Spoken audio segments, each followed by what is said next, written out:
Mr. Dennis Radiant in the bill. In the building.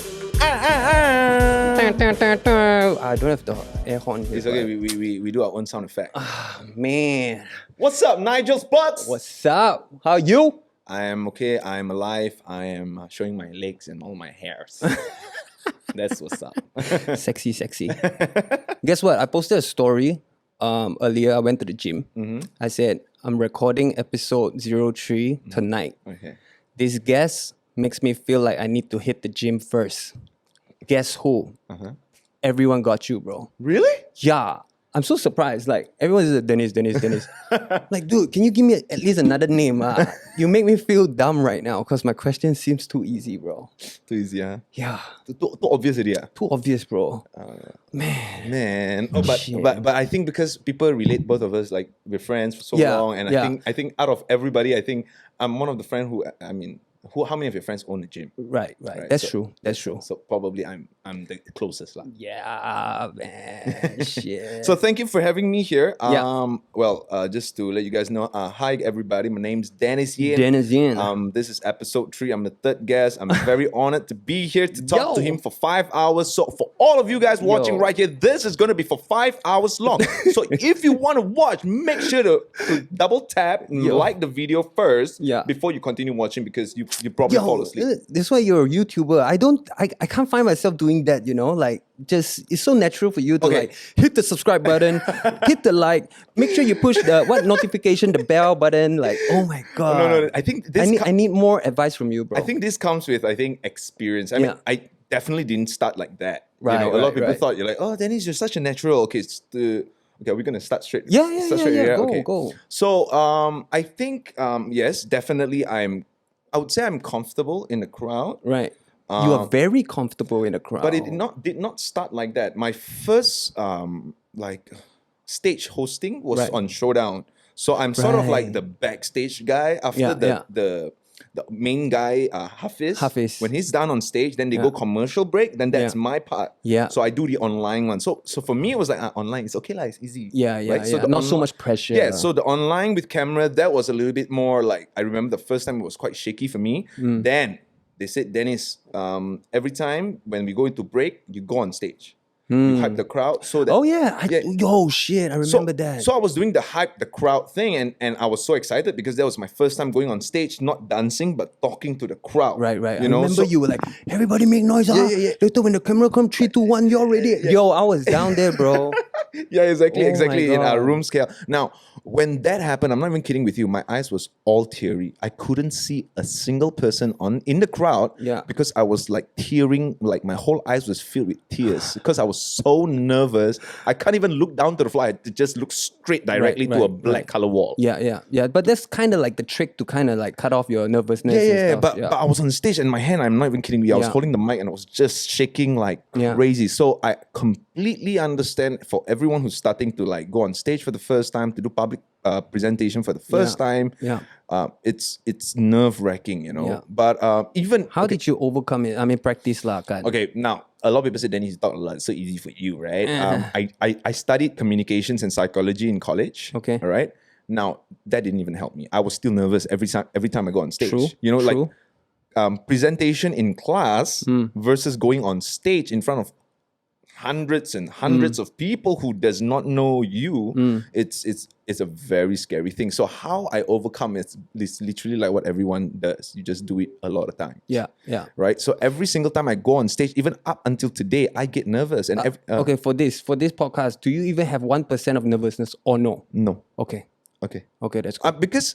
Because one thing I like about podcasts and like going to do videos with friends and talk like that is it comes very natural to me. Natural. It's very Right. easy for me. But when it comes to with an expectation or like with pressure, like Right. jobs and work, Right. like that is crazy. Like I have one job, which is the craziest that I had, was to host for Watson Dare to Move a few years back. In the crowd, I had 8,000 people in Wow. Sunway Surf Beach. Wow. That was the biggest crowd I've ever had in my life. 8,000 people just dancing in front of me. Wow. Can you imagine you know the whole surf beach, right? Yeah. So there's the sand part and then the whole wave pool. Yeah. Now I'm on the sand. Okay. The whole freaking wave pool was full of hate. All I see is hates. Right. From the front all the way to the back. So it was Right. so much fun, but I lost my voice at the end of it. Right. Because to be able to get 8,000 people going, I had to shout at the top of my lungs. Because right. people are like, Dennis, maybe you won't lose your voice if you don't shout. Now, if I don't shout, no one's going to listen to me. Yeah. Because as a host, as the MC, you must be able to control your crowd. Yeah. So I was like, freaking hell. Which one is more like challenging for you, to be a dancer in front of a huge crowd or to be I don't know, speaker, host? Speaker. Right. Dancing, not so scary because you have your crew. True. Right? True, But that true. is also very nerve-wracking. Yeah. But you're there to perform and that's it. But for me, hosting is a different thing. You Yeah, it's a very literally different have to control the entire Yeah. crowd and the whole entire mood Yeah. of the event is based on you. Yeah, because dancing, you're kind of like programmed. You remember the choreograph already. yeah. You just do it. And okay, for dancing, what the crowd gives me is energy. Right? I mean, even hosting is the same. Yeah. But when you dance, right, when you go on stage and people start cheering for you, and Yeah. it gives me that rush. I have Yeah. that rush because they are here to Yeah. watch me perform. But emceeing, on the other hand, is very different. Very different. Yeah, very maybe some different. people will know that it's Dennisian, but some people does not know, like Yeah, do not yeah, know yeah, who I yeah, am. yeah, that's true, So that's that's true. like, oh, who's this guy talking? Yeah, yeah. What he's talking? Yeah. So every time when I start a show, Yeah. the first 10 minutes would be very awkward for me because Yeah. I will start to have like, welcome ladies and gentlemen, then I'll say something yeah, awkward or something like yeah. that. It's very normal. Yeah. But as you can see, after like the first 10 minutes or the first half an hour, then I'll become very relaxed. Okay. That's where I'll start taking the show to the next level. Yeah. You and every show, and this is something that you cannot master, because I used to do emceeing as well, right? Club MC and stuff. yeah. You cannot master it because every venue, every place, every different event has different crowd. Yes. So some places require you to maybe start off with Cantonese first. That's right. To sort of just get the people Agree. connect to you. Yep. Right. So it's a big challenge. No matter how good you are, right? You go out, it's a new challenge for you. So for me, I have done, I've hosted for multiple events and to be, there's this one funny thing. I did not know I actually work with so many companies until I actually did my resume a few months back. Wow. So the last time You still need to send your profile yeah, at this point. I'm not that famous. Okay. Protocol. So okay. whenever people ask me to send my profile, I always send them my old profile, which was since 2014. God damn it. I've not updated my profile since 2014, and I've been giving people my profile since 2014. It's Wow. not professional, it's not good, Yeah, but yeah. but I constantly just like, if you guys want my profile, it's online. Yeah. It's literally there. You can search it up. I Yeah. was that was my mindset at that Yeah, time. yeah. So when this one of my friend, shout out to Dato' Joey, he asked me, Dennis, can you pass me your profile? I need to pass it on to someone. I'm like, okay, I need to do this Yeah, properly. yeah, You know what I'm saying? yeah. Because he's like my mentor now. Did So- you have to really like put No, in no, no. everything So- detail? No lah. So then I just went through a few profiles online, Yeah, and I was yeah. like finding what kind of profile I want to do. Then I just did it. I wanted to make it simple, and then there's this one page where I list down all the companies that I work with. I Wow. realized I've worked with every telco company before. I have worked with every television station, radio station. We want to talk about like street parties. Or back then, Electroshot pretty much performed for every single street party Straight. there was. Yeah. So when people ask, so which company have you worked with before? Then my response would be usually like, which company I haven't worked before. But it depends on what work. Hosting, Yeah. dancing, Yeah. television so commercial. this and is all a that. question I want to ask you. So how do you introduce yourself right now? Because you were once a dancer, you've done so many things. We can go into your we'll go into your journey later, but like as of this point right now, how do you introduce yourself? Do you call yourself influencer? Are you a businessman? Are you a celebrity? Are you a dancer? Are you a host? How do you even do it? Very good question. Now, if people ask me like jokingly, I would say I do everything except singing and dance. Singing and I can't sing and I can't play musical instruments. Okay. That's the only two things that I cannot do in Right. this whole thing. I wish I could sing, then I can become Chris Brown Malaysia. Right. But not really, that didn't happen. Yeah. How do I introduce myself? It's very funny because it depends on the Person. event or the situation, right? That's true. That's true. So when I go on do stage, that too. So a but lot of like- people be like, "Hey, Dennis, we're gonna introduce you. How do we introduce you?" Just Yeah, say yeah. Dennis in. Yeah. Like if they don't know me, then they don't know me, lor. Yeah. Because if you want to say what I've done, you Right. literally have to go. Dennis In, the dancer, the radio announcer, Yeah, yeah. the TV host, Yeah. business owner. Yeah, yeah. There's a few more things. YouTuber one time. YouTuber, social Right. media influencer, and KOL, TVC blah, blah, commercial, yeah. model magazine. If you know, oh sorry, you know how people usually will list down all their stuff. Yeah. If I were to list down, then people be like, "Oh, Dennis, you're just showing off." Yeah. So then, for me, is I don't want to list it down. I'll let people say Yeah. what they think of me. So sometimes I'll be introduced as the social media influencer. Oh, okay. Do you like that when people introduce you as the social media influencer? I don't think I have a like or dislike about Okay. it. It's just a term that they marketers put it upon us. Yeah, that's when, true. When I started, we were dance. I was a dancer, right? Yeah. So there was no social media influencer. Yeah. In 2012, when Abu Dhabi happened, Right. right, that was the first spike in YouTube in Malaysia. Yeah. When Genie And Boy you got- were on it. Yeah, I was on it, and we literally ride that viral wave. that the wave. First time ever in Malaysia. My YouTube. God, I watched so much of you, bro. Dude, that was the first video in one day we hit 1 million views. Like, what? My God. Back then, one video you hit 5K views is like, you're good, man. Yeah. So That's 1 true. million view was like viral as hell. Then after that, we came up with the second video, only in Malaysia. And this was in Genie Boys TV. Genie lah. Boy TV, that's right. Okay. It was the first video, Buden. Second video, My Generasi. Third video, only in Malaysia. And each video, it went from 1 million. Then the next one, 2 million. Then the last one, 3 million. So then after that, everything just took off. Right. Then people started to contact me and ask me if I do this and I do that. And I'm like, okay, cool. Then there was this one company that got me. It was one of the first few social media agency. But back then, they were just known as like talent agencies. Yeah. Then they signed me. Right. And then 1 year from that, 2012, 2013, then they started calling us KOL. Yeah. It was talent first Right. or artists, Okay. then key opinion leaders. Yeah. I remember with the first time I heard key opinion leaders, I was like, what the hell is that? Key opinion leaders. Doesn't sound very cool. No, it's isn't not it? just that. It's like if you say I'm the key opinion leaders, then I should be able to give my opinion. Right. No. Oh. I don't get to say anything. I have no say in anything. You give me something, That I is just say, so yeah. fucking true, my guy. So it's like marketers just give me names that does not relate to whatever I do, but you guys just brand me as that. And I'm like, okay, well, you're saying key opinion leaders. and that's why I asked you whether do you like it or not, because that it becomes such a completely understand, but I don't blame people to say I want to be an influencer, because those people who probably are influencers or who go into this world and said, you know, mom, at 16, I want to grow up and be an influencer. They probably grew up watching us, yeah. right? They probably grew up watching us and, Yeah. and see that, oh, I see Dennis and I really like what he does, or Yeah. they watch Genie Boy and I want to do exactly what they did. So then that's why they call themselves influencers. So in a way, Yeah. our generation inspired them to be Straight. something that before us there was Yeah. no such thing. Yeah, You know, that's then, true. then after that, after KOL, then they call us influencers. Yeah. But then influencers was too wide. Then after that, social media came out, and then like, Yeah. they brand Facebook social media, Twitter social media. Then after that, we became social media influencer. You know, it's not like back then when 2012 I did Abu Dhabi and then they came to me, Dennis, you want to join us? Yeah, I want to be social media influencer. Back then there was no such term. While we were in the business till like 2014, 2015, then it became a thing. Okay. Social media influencer. Then Yeah. after that, people started to be like, Yeah. I don't want to be called social media influencer, Yeah. because then social media influencer, a lot of people said you only take photos and you post pictures. Yeah. I'm not a social media influencer. Yeah. I'm a content creator. Oh God. So that's another label. Okay, You see? sure. Yeah. That's then you put on another label and things like that. So But it's funny, you know, speaking of this social influencer thing, right? Like you guys were dancers. Like you were a dancer, right?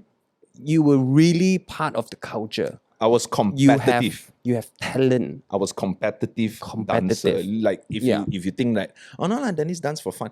I stopped dancing. I agree. I stopped dancing in 2014, like professionally. I wanted to venture into hosting and all that kind of stuff. Yeah. So a lot of people probably don't remember me as a dancer anymore. Probably people remember That's so me. crazy, bro. But you have to understand that back then my life was was all about dancing. it was just dancing. I met you through dancing. Yeah. Astro Battleground season 1. Yeah, my God. Freaking OG. Oh man. Then after that, it was just dancing for me day, night, day, night. I sleep, eat, dance, repeat. That's all I did for like 10 years. So that was the life that I had, and I really truly enjoyed it. I missed it a lot. Do you really? Yeah, I really miss it a Okay. lot. I missed going on stage, performing with my crew, and Yeah. just being able to Yeah. dance and do the things I love. Not say that I don't love other things that I do. Yeah, that's It's just true. dancing was my first love. I always explain Yeah. to people dancing was my first love. It's who I am and what I do. Yeah. But it's just that it's quite sad that I don't do that anymore. Mm. It's just, life happens, and then you eventually will have to. The number one thing was actually money. So to be frank, hold on. Wait, Ivan, can you? No, I think this one. Yeah. His biceps, his guns are just too I tighten big. this. I tighten all this. Can, no. No worries. Okay. Yeah. Okay. Where was I? Money. Okay. Money. Yeah. So you were- back then, to be frank, per dancer we were getting paid about 300 ringgit per show. Yeah, I always Like- say this, I'm a club MC. I was a club MC, right? So I work with DJ. Right. And I myself MC. Right. And then you have dancers. Right. And then you have graffiti artists and whatever, Yeah. right? And I know how much does an MC get paid because I'm an MC. I know how much DJs get paid. Mm. And then I know how much dancers get paid. Dirt. It's so sad. Dirt. You know why? I mean, this is just the common sense is just because the payment, you have to split it out to 5 guys. Yes, and okay, let me put into perspective. A lot of people always back then they would say, why are you guys so expensive? Well, like, why do I have to pay like 3, 4, 5K for 5, 6 of you guys? Now Yeah. understand this, like, before we go to perform a 5-minute or 3-minute show for yeah. everyone, right? So good. We will have to prepare at least 2-3 days before that for Yep. rehearsals, right? Yep. So we will have to drive to our studio. We have to pay for electricity for 2-3 hours a day, and we have to rehearse with 5 to 8 people with that. So a lot of preparation goes into preparing for one show. We spend, say for example, Yep. 6 hours to 8 hours just to rehearse for one show, and then we go there and perform, stand by. Don't even Yeah. calculate the standby time, lah. Okay, they Yeah. will ask us to go rehearsal early in the Yeah. morning. Then the show is 7 p.m. Make yourself useful in between that time, lah. Right? So back then I was 21 to 25, so I didn't have any much to do, lah. Okay, Yeah. so we were quite free, and all we did was dancing. So we didn't really have anywhere to go. So Yeah. that was fine Yeah. till I grow up and Yeah. older and stuff like that. Then I'm Yeah. like, I can't be living with 300 ringgit one show. To me, Yeah. 10 shows a month is a lot. But calculate with me, 10 months, 10 shows, 300 ringgit. That's Yeah. 3,000 ringgit, I used to tell Jerica, because I think we've done a few shows together in the same quite, event, quite right? a number. I always tell Jerica, right? I'm like, fuck though. These guys, they were rehearsing last night, the whole entire week, choreograph, do all that, and they have to split almost the same amount that what we're getting. And for me as the MC, I feel so guilty of saying this. I really literally don't do anything before the event, right? I just go there and wait for me. I take the mic and I do it, and I get the same pay as you guys. Yeah. You know what I mean? But it's just And that we I have to feel, split 8 people. wow. So I have so much respect for you guys. So for man. me back then, it was fun. It was all fun and games, and all I wanted to do was compete and to sort of like level up, and that was all I was hoping for. But after competing in US, and going to US was my biggest dream. Yeah. I wanted to go to America to study at first. Yeah. So after I took American degree program, I thought, okay, maybe my final year I will go to America and just finish my studies over Yeah. there. But then after that, the cost came. Like, my whole cost in Malaysia would cost me about 40 to 50,000 ringgit. Just to go to America for 1 year would cost me 100,000 ringgit. That's double. It's like, are you serious, Dennis? You want to go all the way to America just to live that? So I was like, you know what, just save the money. Yep. So I didn't go to US. Yeah. Then I graduated, and I was like, oh man, after So You Think You Can Dance in 2007, Yeah. all I wanted to do was just go to America to see the dance, the whole dance culture over there. And back then, there was this thing that I was doing. It was called LA hip hop. Yeah. Right. Then that was a whole damn drama that I probably don't want to go into. Yeah. Right. So then after that became choreography style or Yeah. whatever they call it. So Lyrical. yeah, so that style was from LA. Right. So I really wanted to go there to witness myself with my own eyes to see how they do it, and I want to learn from the source. I have so much hope in you, when you wanted to go and I see your dance style, I'm like, yo, this guy really can dance just like the guys in LA. And if anybody, I thought it was gonna be you.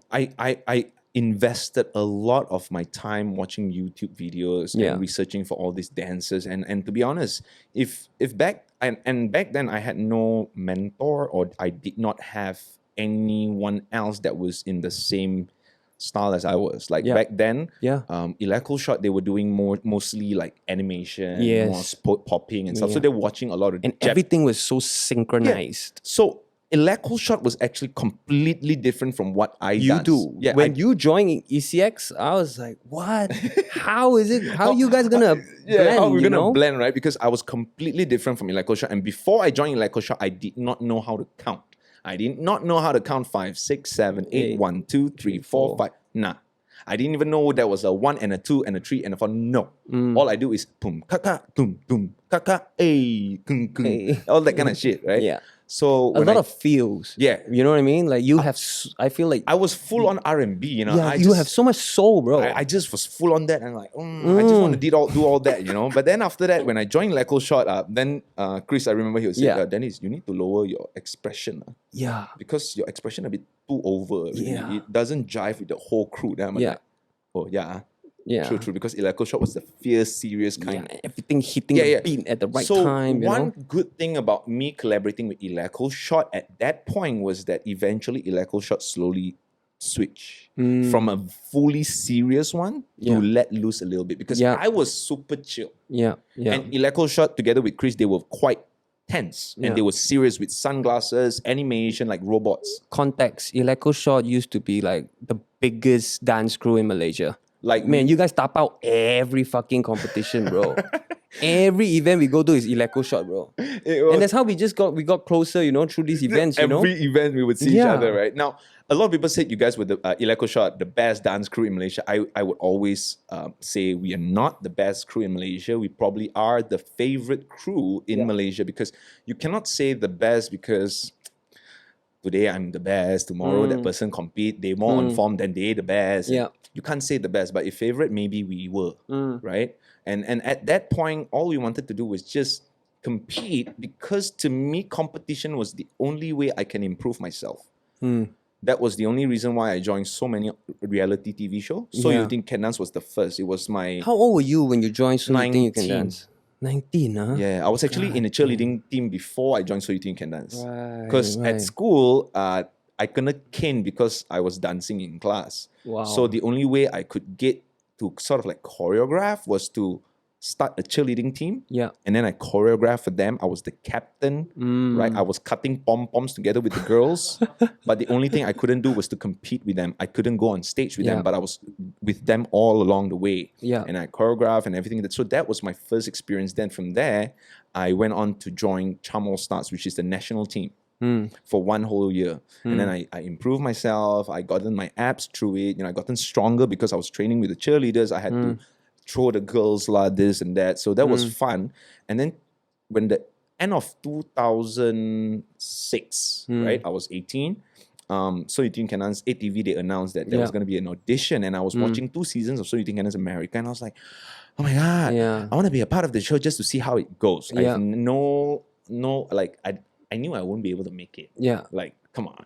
Come on. Come on. You dance in school, you think you can make it in... So you think you can dance, ah? Come on. Literally. Right. So then I... You joined season 1 or 2? Season 1. It was the Oh. first one. I remember I went there with my ex-girlfriend, and we lined up, and it was a long ass week. Wait. Like, Yeah. whoa, the wait was insane. Like, you would go there, line up 9 a.m. I would go backstage or go to standby to go on stage at 5 p.m. Wow. Whoo, the waiting was long. But because I was like a blank sheet of paper, I didn't know anyone in the dance industry Yeah, at that time. I yeah. only know cheerleaders. Okay.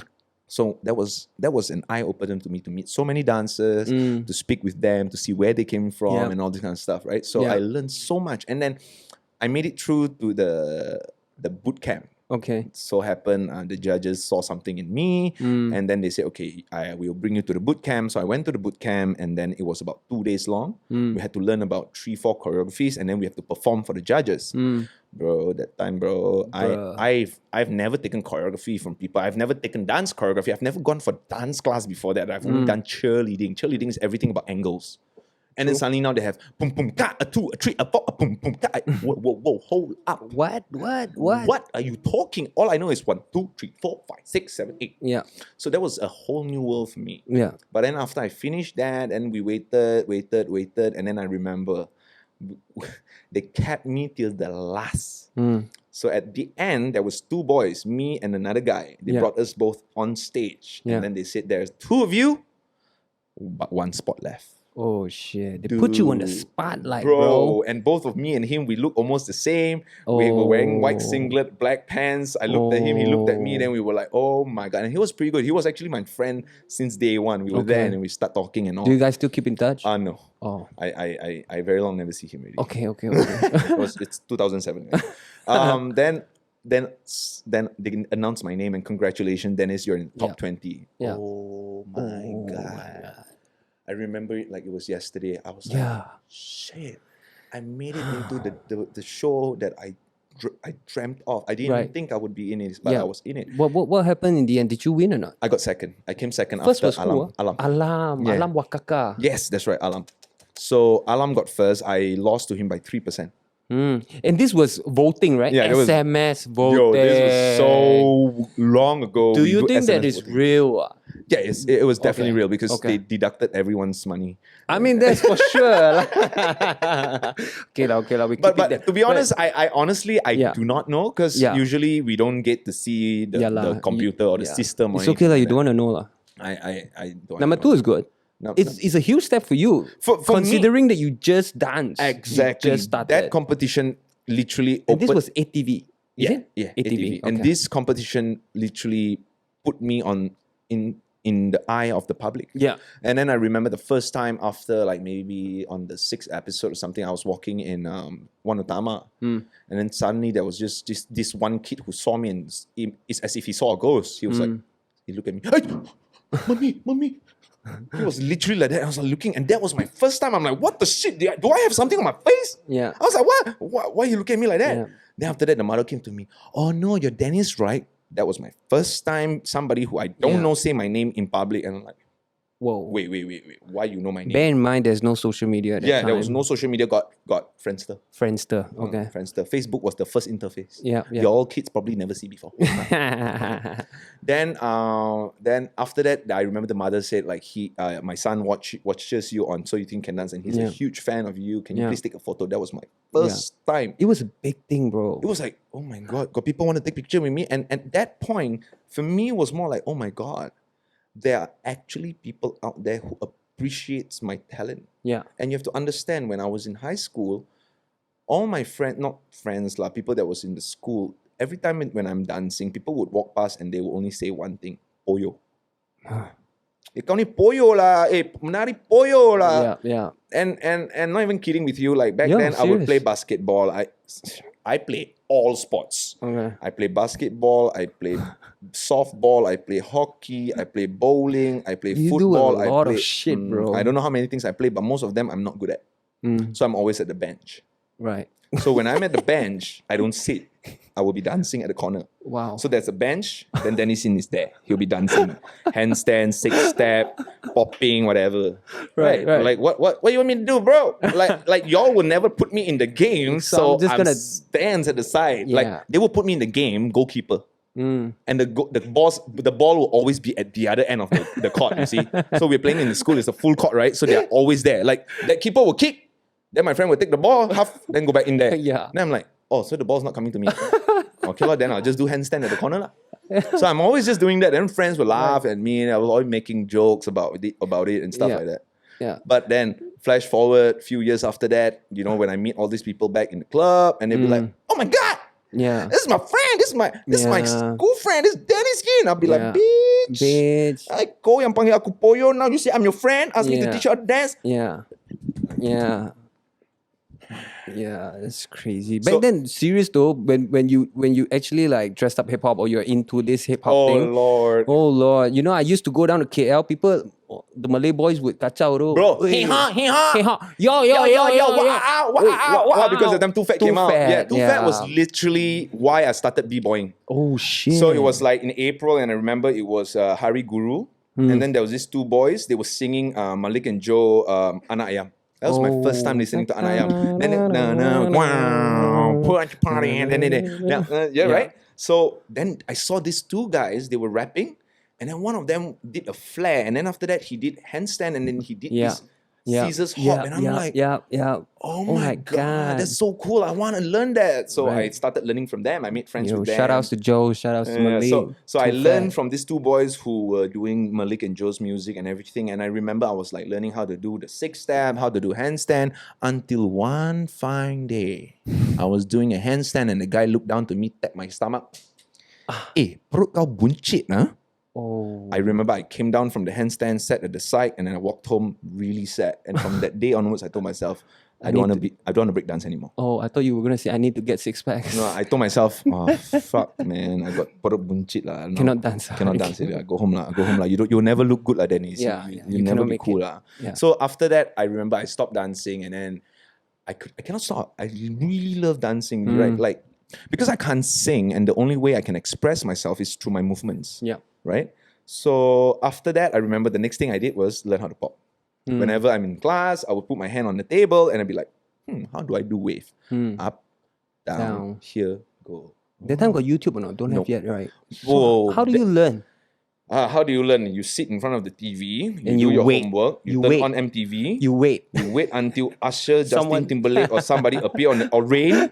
And then you're like, oh my god! Yeah. Watch for like 3 minutes. Oh, okay. No then more. I have to wait again. Yeah, so sad too. Our life is so hard, bro. Do you know, like, when I can actually catch Usher and I press record on the VCR, it's like I hit jackpot, you know. Like, oh my god, I can record the whole I was telling dance. Liang last time when we used to like a song, I have to record it on a cassette and rewind it back, and then still got the sometimes you hope the radio host don't talk too long and overlap the intro of the song. You know what I mean?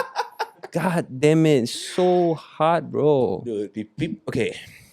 So back then we do illegal stuff also lah. Okay, not just y'all do illegal stuff. We also quite illegal, you know. You remember Napster? Yeah. Right? Yeah, straight up, bro. When I was like 13, 14, bro, I don't even burn my own CD. Back then, you know, all the boys, you know how they hustle or not. One song, 1 ringgit. Yeah. So in your one CD, you can put 10 songs. Yeah. So that's 10 ringgit, 1 CD. You pick your song, then your friend will download for you. He will burn into the CD, then I'll take the CD and then I'll play at home. Yeah. Or in my Walkman. Yeah. You also don't know what's that, right? Those were the days. Walkman, Discman, what's up? What's up with wires everywhere? Now it's like wireless lah. The phone don't even have wire lah. This one Bluetooth lah. Hey, last time is dial up. That's how we used to. Before we have to go through that before we go online. Yeah. My God. Oh, then okay, now our Wi-Fi slow. We also we complain like shit, way. What the Wi-Fi so slow, 5G, but it cannot work. What the hell? Last time don't have a G, bro. But dude, I want to ask. So you think you can dance, and then after that you joined Reckon Force, is it? Okay, so you think can dance. Then after that, Astro Battleground came, and then there was me, Nikki, Becky, and Shake. Okay, yeah. So after that, we were like, hey, there's this one competition. Come on, we join lah. Join lah. I was like, I've never done anything like that. Yeah. Shake, at that point, he has competed couple of times. He was like Malaysia's Michael Jackson. Yeah, a lot. I love Shake, bro. Crazy guy. Then after that, Nikki also has competed many times. I was like new kid on the block. Right. And Becky at the time, she did line dancing. Yeah. So she was all that kind of thing, right? So we're like, how are we gonna blend together? Yeah, exactly. So we just went for audition. We cooked something up, and that was the year after. So you think you can dance? That was end year. So you think that was beginning of the year. That was end year. Both of them you were happened in 2007. Yeah, I was on a roll, bro. Then we did that, and then we went all the way till the final, and we won. We won Astro Battleground Season 1. I want to ask you this question first. So every guest I ask, do you remember when we first met or not? Me and you? Yeah.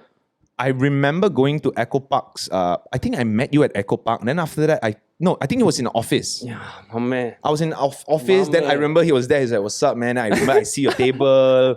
Right, you were at your table. Then I was like, okay. Because I remember I was there to take a photo so that they can put the poster in Echo Park's the changing room. Yes. So this Echo Park is in Sungai Wang. You shout out. Okay. The last time I went to Sungai Wang was probably 5-6 years ago. This was 12 years ago. When we first met was 12 years ago. I was, I think, an intern, bro. I was interning. You were interning. And then you came in with the Reckon Force. Reckon Force. And then at that time, I don't know yet. I didn't watch Astro Battleground 1. Then after that, I asked my manager, I said, so who are these guys coming to take clothes and do the photo shoot? Yeah, What, yeah. upstairs one, remember or not? It's like upstairs like that one. You go up to a staircase. Yes. Then he said, oh, you don't know Reckon Force, you know Dennis Yen or not? No. Well, so you think you can dance there, number 2 I'm like, oh, this one must be some big shot you know what I mean? So when you came in, I was like, oh, okay. I was just an intern, bro, and like, Same age. and we're same age, bro, you know? Yeah, and that time I think we were 19. We were 18, 19. Yeah, 19, 19. 19. And I remember that time you were passing me the clothes. Yeah, bro. Because intern. Bro, intern. I served him, bro. I was holding clothes. And Denise, just like just now, like this XL, am I not? Dude, after fucking 12 years, bro. My God, But time flies, bro. Dude, that was so long ago, bro. Oh, man. If I take out my old picture, bro, I look so different. Okay, speaking of picture, Liang, pass me my phone. Oh, shit. Oh, shit. What you showing me, man? What you showing me, man? Not sure if you remember, you actually performed for Negative's first anniversary. First anniversary. Do you remember? I think so. Okay, I don't know. I performed for a lot of anniversaries. Yeah, I got a true. I got a photo of you. I think I performed for your first anniversary, then probably second anniversary. Yeah, a lot lah. So many. Back then, but, yo, roots. Or I'm gonna put this photo on the screen later. I post edit, but this is negative. Negative. The first other duck. anniversary. No. The other duck was Wait, before. this is before. Before. Also, I was just wearing the t-shirt, right? Yes. Bro, you look like Taeyang, bro. Bro, like Was Taeyang your thing or not? Okay, so at that time, Did you embrace it just because a lot of people start saying it, or how did it happen? I literally put him as my Idol. Okay. Got you. Okay, now let me explain a little bit because a lot of people, since back then until today, they said that I resemble Taeyang, right? Yeah. Now, the first time I heard of Taeyang was through one of my dance idols, Sean Evaristo. Yep. So back then, like I explained, I was researching a lot, trying to find every single video that all these idols that I have had made before. Right. Then there was just one dance video that I see him training this bunch of Korean K-pop artists. And I'm Okay. like, ooh, the music is so swag. Yeah. Then after that, I watched their music video. Then I'm like, this guy was wearing a cap sideways. Yeah. Then he goes, Naman Barabuan. And he goes, where you at? Where you at? By the way, to those who don't know, we're talking about Big Bang, right? Yeah, we're talking about Big Bang and Taeyang. Yeah. So when I saw Taeyang and I was like, hey, this guy's same age as me, man. Then yeah, he's same age as us. We're all the same age. His birthday, Right. I think, is mid-year. Okay. Then I'm like, hey, he's shorter than me 5 cm.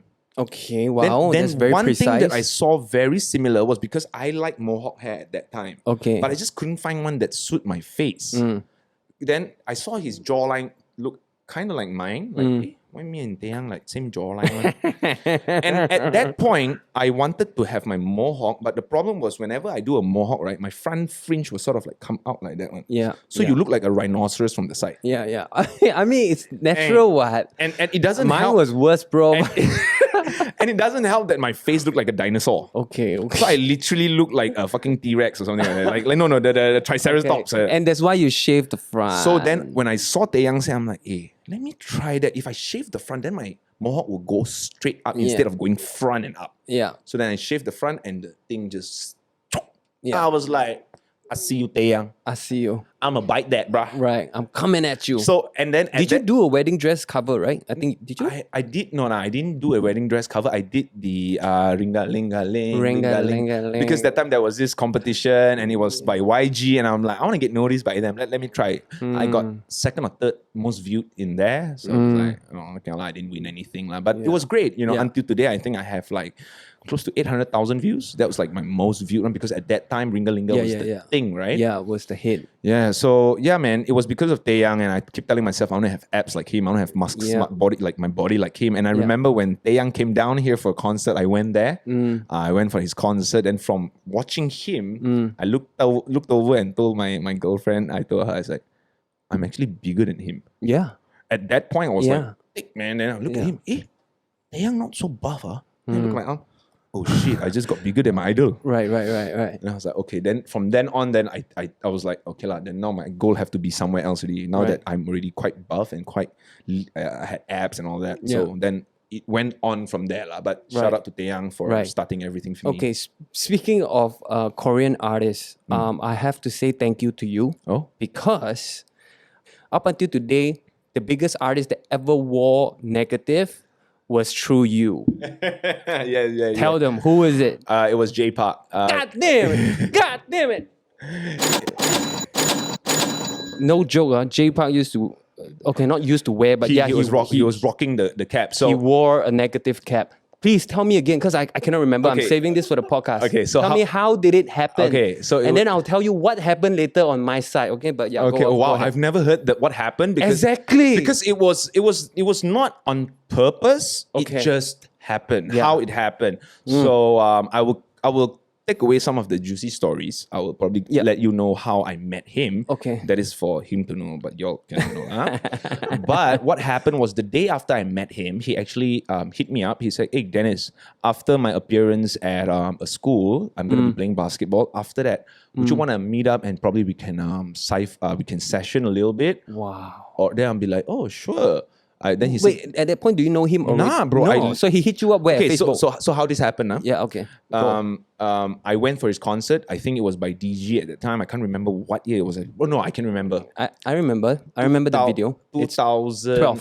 2012. Yes, 2012, somewhere in mid-year. So I went Yeah. for his concert, and then after that, I was leaving. I left already.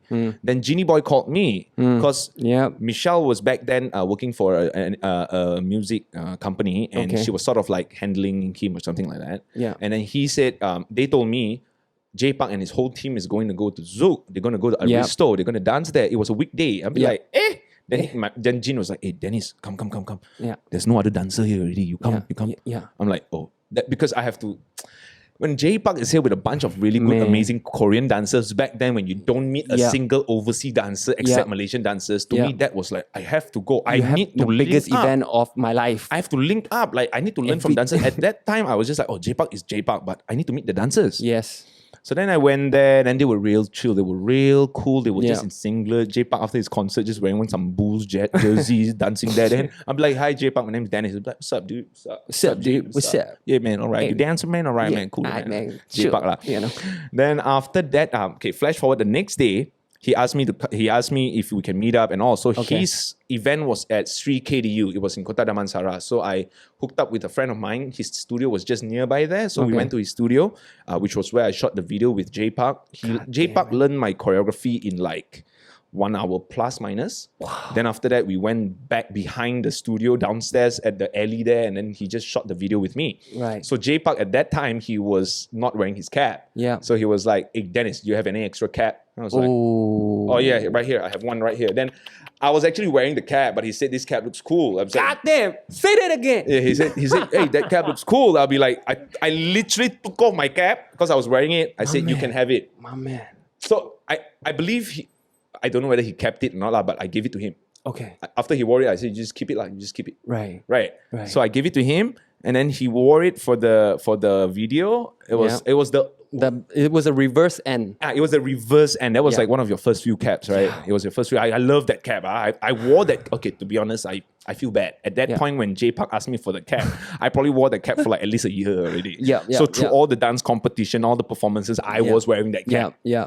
Can you imagine? You wore that cap a lot. Can you imagine the sweat that I have in the cap? Yeah. J Park took that cap and wore it with his Okay. sweat. Right. So there's two sweat in that cap. Right. So it's like full of sweat. You know what I'm saying? Man. If only we can find that cap. Ho, Ho. ho, ho, ho. Okay. Yeah. Okay. Shout outs to Genie Boy. He shot the video. Right. Yeah. It was Genie Boy who shot the video. yeah. So this is what happened. I don't know how long did you took to edit. No, they edited like it was. Oh, I edited it like You 1 edited. week. Yeah. It was just a simple edit. Only. It was- And you didn't tell me that happened. The next thing I know, someone texted me. He's like, "Dude, did you know you need to check out this link?" I was like, "Why?" J Park is wearing your cap. Yo, I jump off the bed. You know, at that time I had my friend was working with me, Adrian. I was like, "Yo, you need to check this out. J Park wore our cap." Oh my God, we were so excited. We were watching the video over and over again. And then we were like, oh my God, this is dope. This is dope. And guess what happened, bro? Like nothing happened, bro. So if you guys go watch Blueprint, right? Nothing happened. Let me tell you this. If you go watch Blueprint, is an interview from Complex in US. They interviewed the Hundreds punya owner lah, Bobby. And same thing happened to him, but Jay-Z wore their hoodie. And then they were so happy. When I watched the interview, right, I the first thing I remember was that because You related to it. nothing happened, bro. Okay. We thought it was like, we made it. Okay. J Park wearing. This cap is going to be super hot. We're going to sell 5,000 units. Wow. Adrian, should we restock first? I think we should stand by before the wave come in. You know, this video is going to go viral. Dennis and J Park wearing it. Look, guys, I'm not saying this I'm not saying this J Park is not like, he's not influential enough. But it's just, that's just not how things work lah. But at that point, bro, 2012, I started negative for 2 years and J Park wore my cap. Can you remember? Can you imagine what was going through my brain? Dude, I thought I made it, bro. But I mean, it was fun lah. It was really fun for us to see that. And of course, we shared it a million times on Facebook just so everyone, see it. But yo, I love you, bro, for that, dude. That's so dope, man. And it was funny because it was really accidental. Like I never planned to put it on. I know. Him I and think all I that. called you. Yeah. Dennis, what happened? It was you called me. Then I called what you. happened? What happened? Yeah, I was like, what happened? What happened? Oh yeah, shit. I did pass the cap to J Park, right? Yeah, I give him already on the cap. Do you still talk to J Park now? Once in a while, once in a very, very long while. Like sometimes I go to DM. Korea, like I would hit him up, then if he's available, then we would meet. But that happened like maybe like 4 years ago. He's so big right now.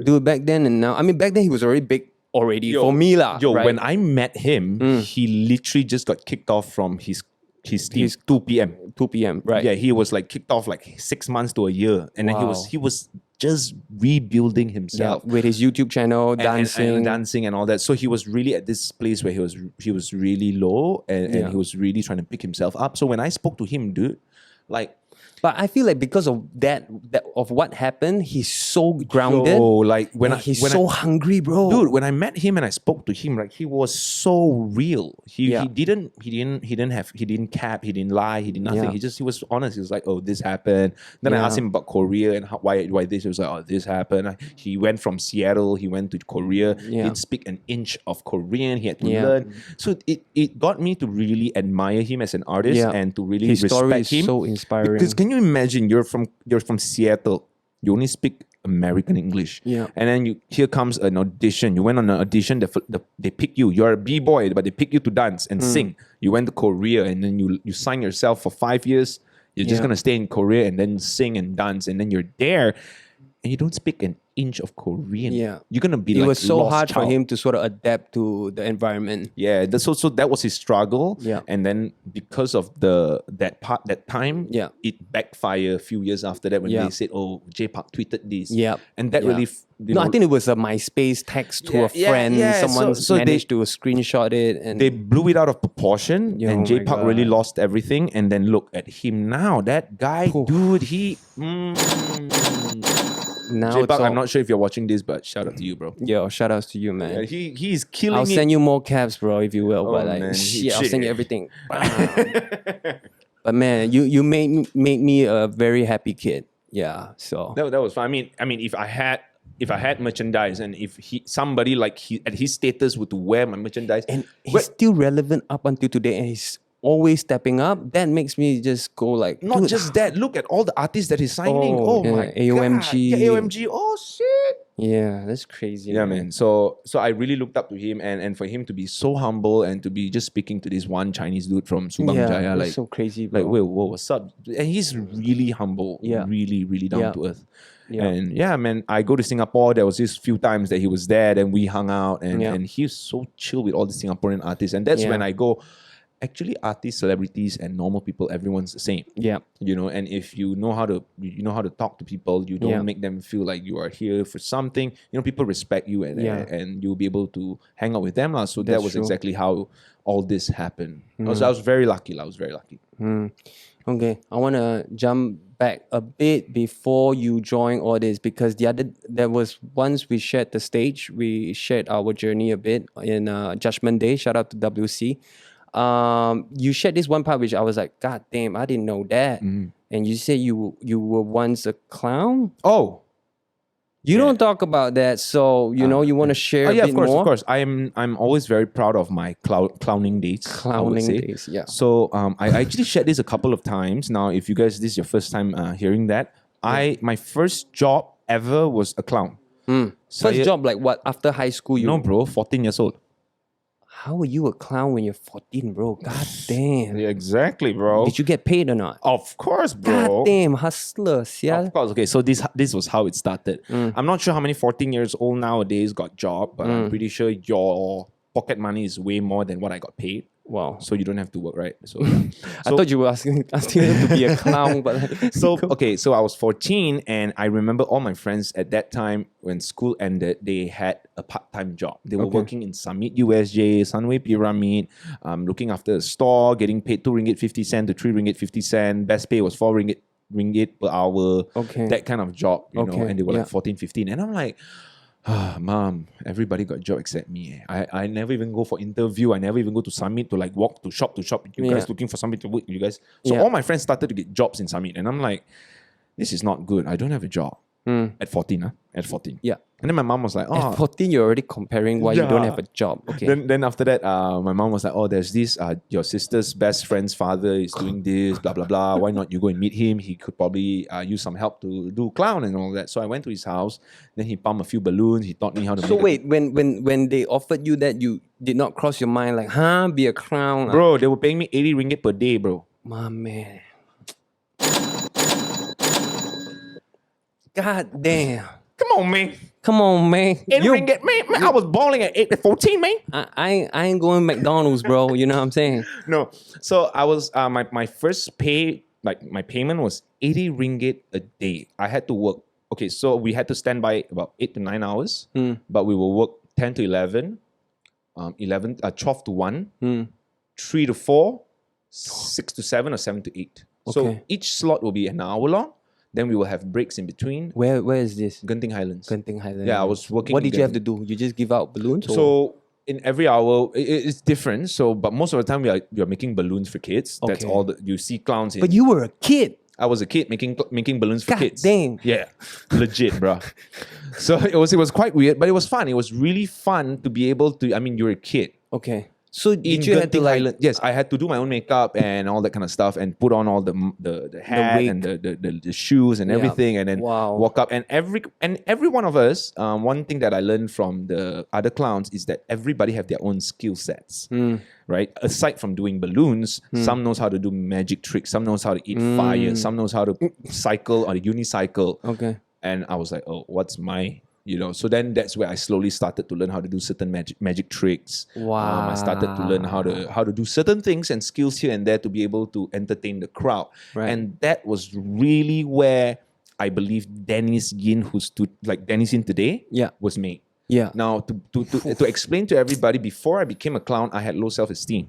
Right. I mean, you're 14. I was 14, and then at that time, I wasn't very tall. You were 14. I was 14, and I wasn't the good-looking kind of guy. I was always the friend zone guy, even back then. So like, you're like the loser, lah. You're loser of all losers. Like, who the hell are you, man? Okay. So you're like, okay, lah. I got a lot of friends, but nobody like me. So okay, it's not bad, lah. Then when I did clowning, what happened was that I realized that I can let go that Denizen who has no self-esteem, because now I have a mask on. That's so So I have a mask on where I can walk around and I can literally roll on the floor and people will just laugh. Where would people say no to a clown? Literally, if a clown were to roll right now in front of you, you just, stupid fella. I say what? You won't do it. and you But correct then correct me if I'm wrong, but did you feel appreciated when you do those clowning and people actually laughed and Oh appreciated yeah, it? yeah, yeah. You know what I mean? Yeah, of course. When people like, oh, thank you so Oh. much, you really made my day. And some of the kids, their parents are like members of Genting and stuff, so they would go there every single holiday. So some of them, I see them growing up, like literally, like see them every single time they're there. So we became friends. How Sometimes long were you a clown there? since I was 14 till I was 17 years old, from 2 till from 5. 3 years. And this was during school holidays lah kan? Yeah, so every school holiday I'll be there.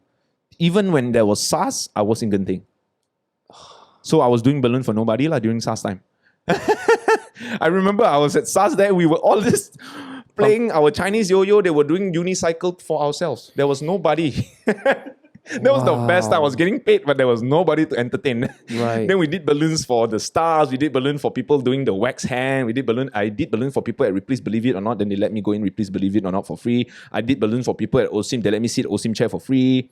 was great. Please believe it or not, was my favorite show, bro. Yo, bro, all I need to do was do balloons for people and they would give me something. I was like, yeah, that's a good trade-off. Let's go. Yeah, so it was fun. And one of the best part during my clowning years was, I think, when I was 15 years old. And then I met this bunch of boys that were also working there, doing different jobs. But every night, 10, 11 o'clock, there's this one bridge in the middle of Times Square back then that they will all go up there and break dance. So every time I finish work, we will go for our dinner. Finish dinner, 8 o'clock, I run back. I don't care the other people, the other clowns, the boss all, because they were all like at least 5 to 10 years older than me. Right. Minimum. I Okay. was 14. They were like 25. Yeah. Come on. They Yeah. cannot hang out with me. I can't hang out with them. So what I did was I went back, shower, changed, I left. Then all these people were like, where is this Dennis going? What's going on? And then I was like the bad boy. Yeah. But I was actually going there to dance only. Yeah. So I went there, I danced, and that was where I slowly started meeting more people. Yeah. People that Your whole life have been entertaining people, man. Yeah. So going back to your first question, what do you introduce yourself as? Denisin the entertainer. That's it. I think so. Because all I do I is think so. I like to entertain people, and one thing that gives me joy when I was working as a clown, when I realized was that when I make people laugh, when I make people's day, Yeah. that to me is like the best reward. Fulfillment. It's really fulfilling when I make people laugh and people. Oh, and especially when I host certain shows. There was this one time that I was in Subang Parade. I was hosting Sharam and Dance, and it was for 2 weeks, two Yeah. weekends, Yeah. Saturday, Sunday. Yeah. Then after the second weekend, it ended. One family came down, an Indian family. If you guys are watching this, shout out to you guys. They came downstairs to tell me that they came to Subang Parade last week, just randomly. Then they saw me hosting. They stood there until I finished hosting, came back the next day to watch me host again. Wow. Then the following week, they came back again and again just to watch me host. They said, we were here. The dancers were great, but we came here to watch you host because you were so funny. Wow. Bro, I almost teared, bro, in front of them. Yeah. I was man, like- that's so cool. I'm like, wait, what? You guys came back just to watch me host and not the dancers. They said, Yeah. no, you were so entertaining that we couldn't miss it. Anything you say is just funny. I'm like, oh my God. So this brings me to the next question. You've been a dancer, cheerleader, all that like clown and everything. What about comedian though? Okay. So Have a you lot of- tried? A lot of people ask me, Dennis, why don't you do stand-up comedy? Yeah.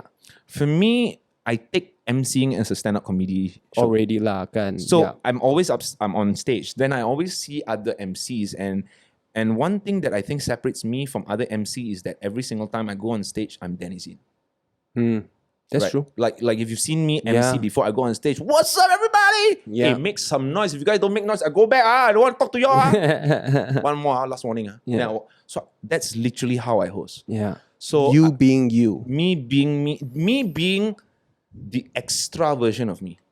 So this is where I always explain to people, it took me a long time to actually figure it out because Denisin on stage, Denisin on video, Denisin out there is the extra version of who I really am.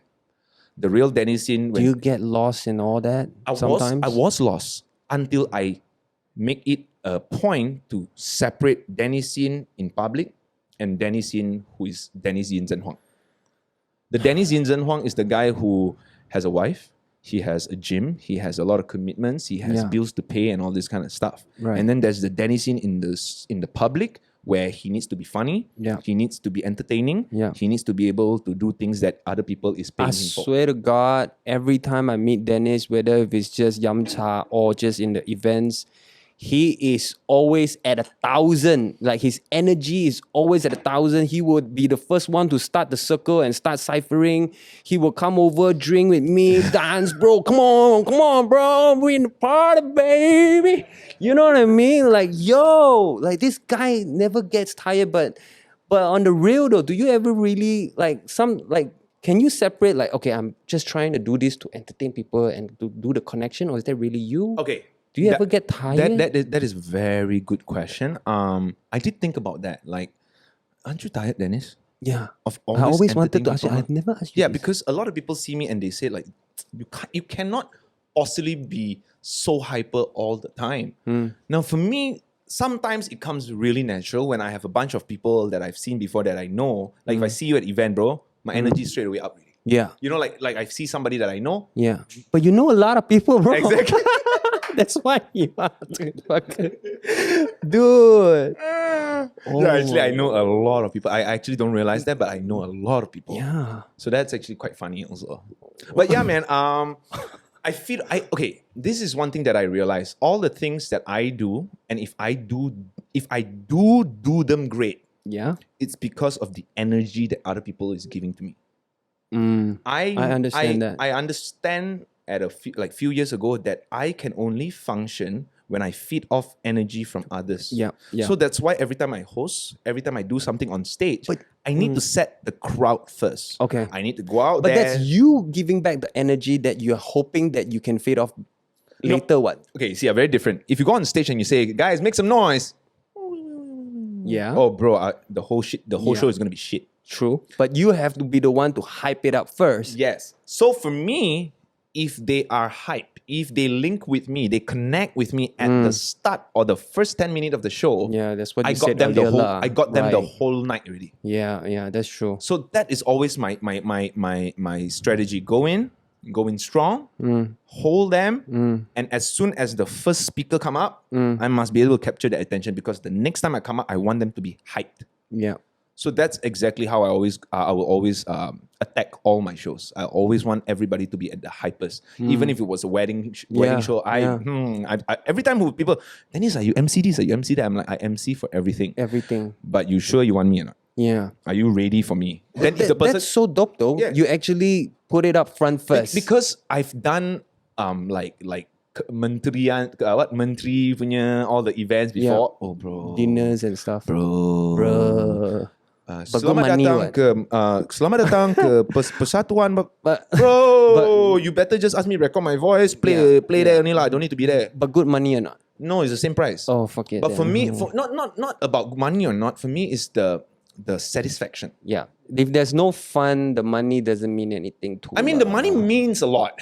Money is money, right? I need a lot of money. Right. But it's just like talking about the events that I do. So for me, I usually will try to preempt them because I can tell you, even if Menteri's event, I will probably shout, "Make some noise!" Wow. Because I cannot control myself. Right. So I will always warn the client, "You want me? Have you seen me host before?" If they said never, okay, maybe you should watch some of the TV shows that I've done or some of the YouTube videos that I've done to at least see the character that you're gonna buy. Yeah, yeah, that's true. Because once Danny Sin step on stage, I it think is a lot Danny of, Sin already. I think a lot of people don't do that, right? Yes. Because I mean, also not many people that host is loud like me lah. Yeah, yeah. Like I literally go on stage and talk all the things. But that I you're talk. selling a brand, Dennis Yinma. Yeah.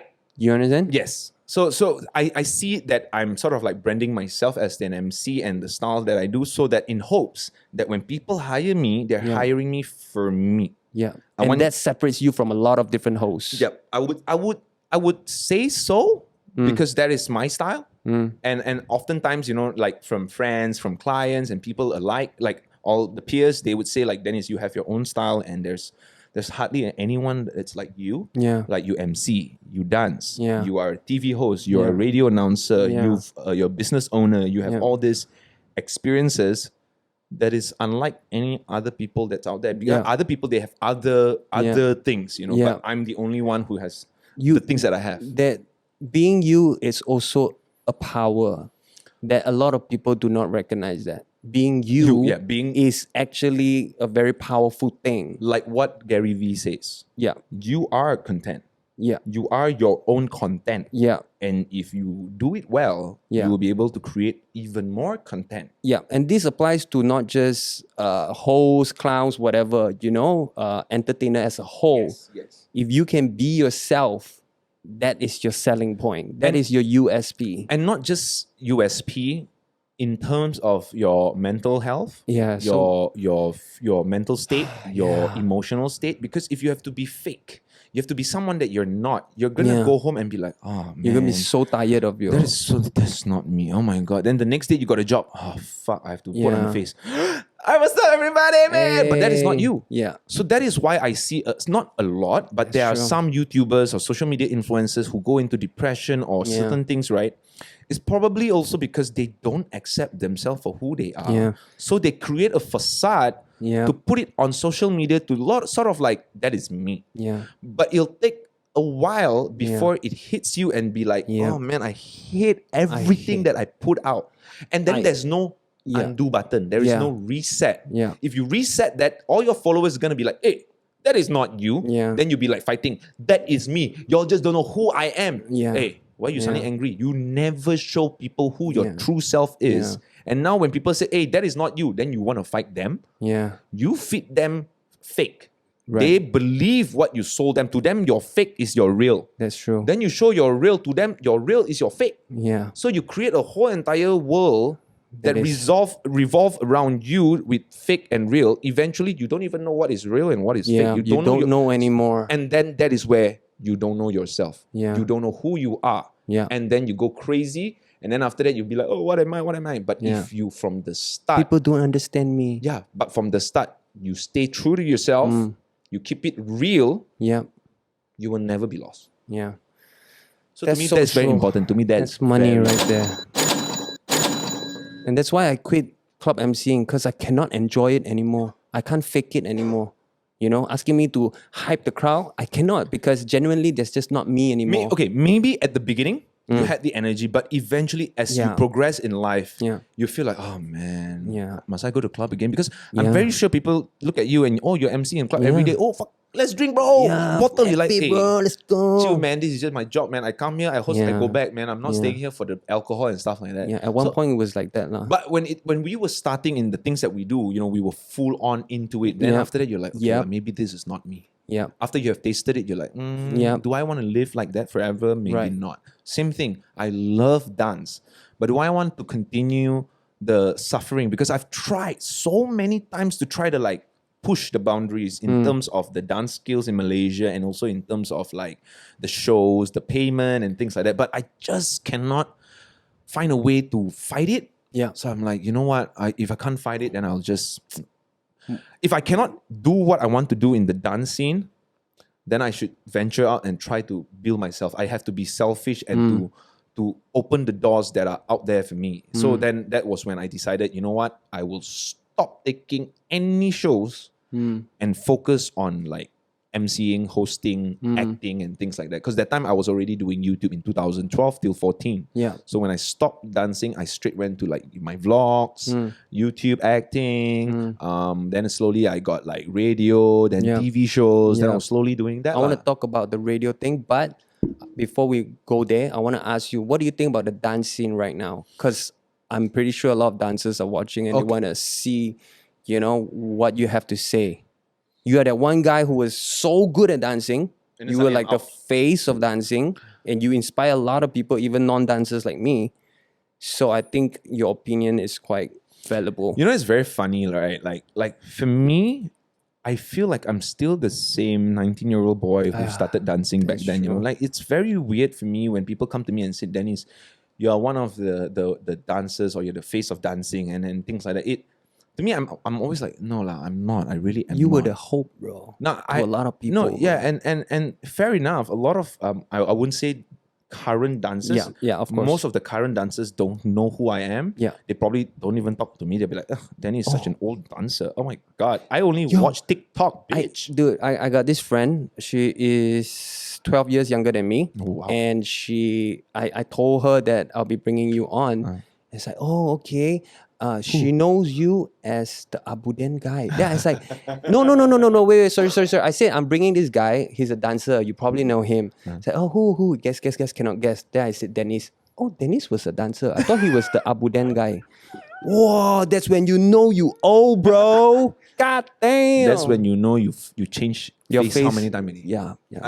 I'm not mad. I'm Of completely course, okay of course. because Yeah, that's- there is different that's stages fine. in my life. Yeah. Like some people come up to me and only know me as a radio announcer. Yeah.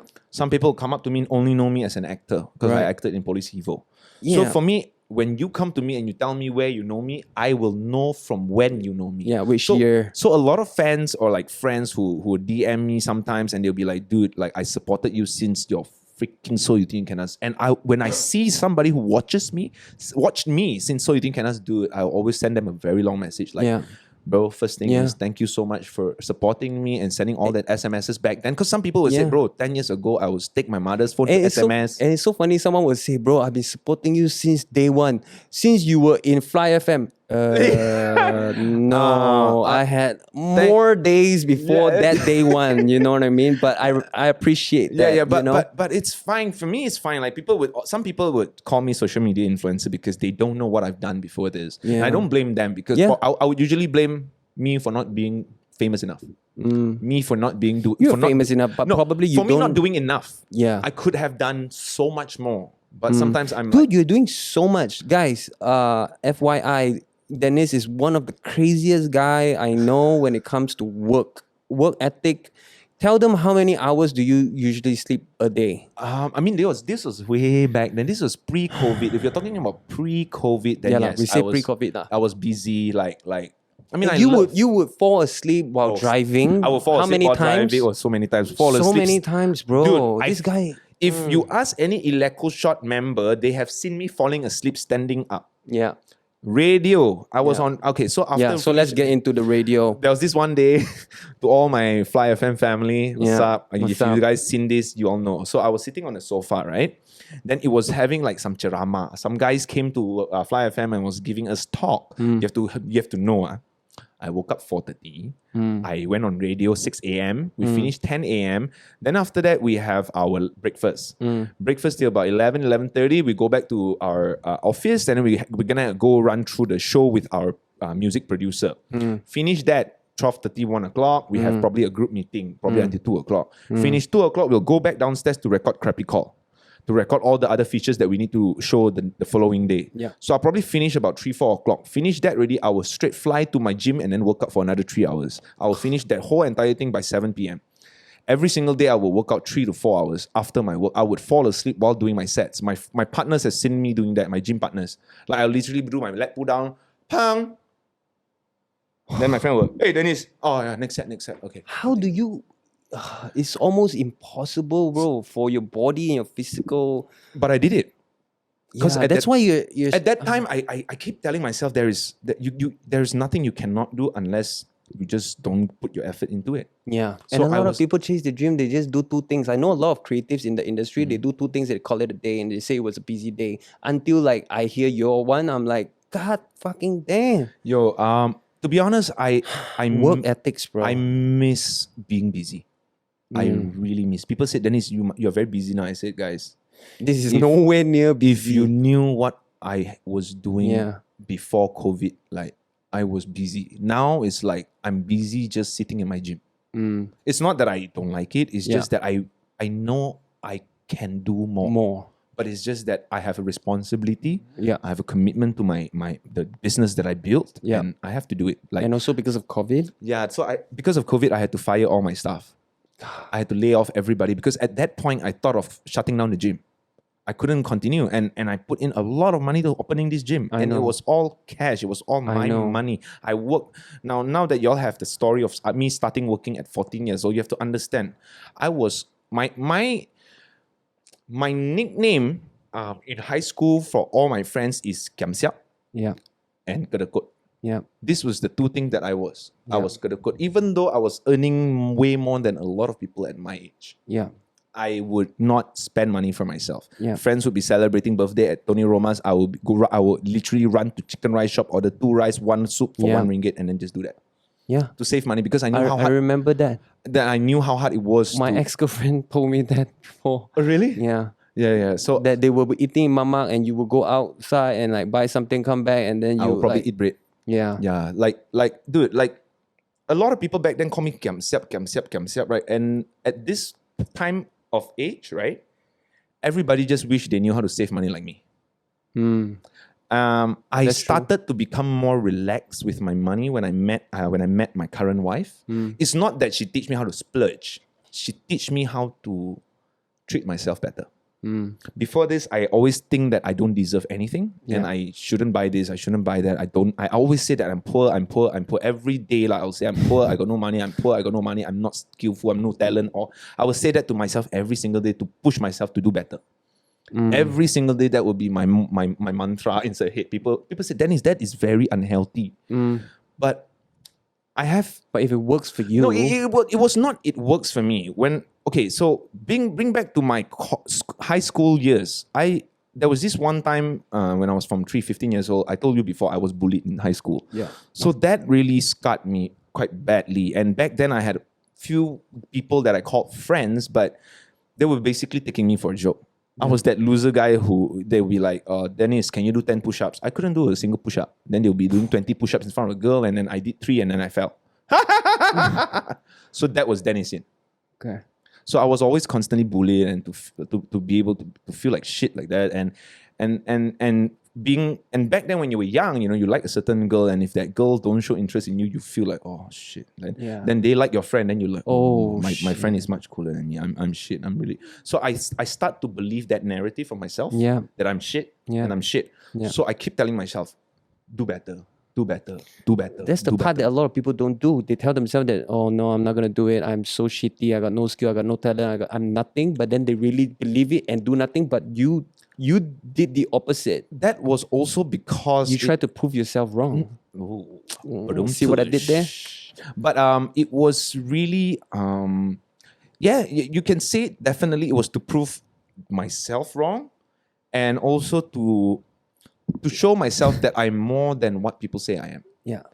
And I think it was because of dancing that high school life immediately changed for me as soon as I left high school. Yeah. Because I was 18, Yeah. just cheerleading. Yeah. Then 19 years old, just dance. And it was So You Think Can Dance, Battleground, Showdown, the boom, boom, boom, boom, then show. I was constantly performing, dancing, working. I had no time to think about any other things. Yeah. So I think that was one of my healing process, Right. because I was taken away from All this all of free that. time to just All think. of that bullshit that I had in high school, I Yeah. had to just not had to. It just didn't matter anymore after Yeah. high school. Some high school shit. That's why they call it the was high school shit. and it didn't matter to me at all because I was completely on the other side of the world living my life. Yeah. Right? And how hard is it for you? Because for creatives, right? Like for us, if I want to be a rapper, say if I started this business and I want to be a rapper, I'm pretty sure everyone will be like, yo, how can you be a rapper? Just stick to what you know, right? And then if I'm a rapper, I want to be an artist drawing now. People be like, hey, come on, lah, who you think you are, And you switch so many things, TV, radio, dancing, clown, whatever. YouTuber, everything. Has anybody said those things to you or not? Of course, keep in your own lane. Yeah, of course, Yeah. of course. I mean, back then, my mom did say something like, "Oh, Dennis, you're like a jack of all trade, master of none." Yeah. So that really sort of like hit me. And back then, I told you guys, I played all kinds of sport. Yeah. But I was never good at any. Yeah. Jack of all trade, master of none. Yeah. So then that narrative stuck with me. Yeah. So then I asked myself, okay, Dennis, people say that you're jack of all trade, master of none. So what are you gonna do about it? I'll be the best at every single thing. If I cannot be the best at one thing, I'll be the best at every single thing that I can possibly do. That it's like if you play share, if you only want to bet on one share, one basket, if that share failed, everything else gone. Yeah. So I put 5 baskets out there: acting, dancing, hosting, radio, YouTube, social media. If everything fly, then my share market must be damn good lah. Yeah. If everything's fail but one, I still got at least one ma. Yeah. Or if everything goes well, It's and all then, about the attitude, man. You have one of a kind mindset. I really think that everything happened. One of my biggest motto in life is experience is your best teacher. And I said this since I was like in college, in high school, long time ago. Like I've experienced so much in my life that I feel like nothing that I've done, a teacher can teach me. Straight. Like I legit, agree. if I were to go back to school, I think I teach the teacher. The teacher teach me subject. I said, let me teach you about life. Let me teach you something that you no, not something you probably never seen before or hear before because you only been a teacher. Yeah. Or you've only been doing one thing. Yeah. I have done quite a substantial amount of And things. I've met a lot of people in this industry, and I can really back up what Dennis just said. It's true. You know, you like- can. yes. You can. If anybody, you can, bro. Yeah, like you're talking about and to be not even to shade anyone, like you said, I know a lot of people. I know a lot of artists, Yeah. social media influencer from the Malay industry. I know the English industry, and I also know the Chinese Chinese. industry. Crazy. Indian also, I know a few. Yeah. Shout out Harvin Skin. What's up?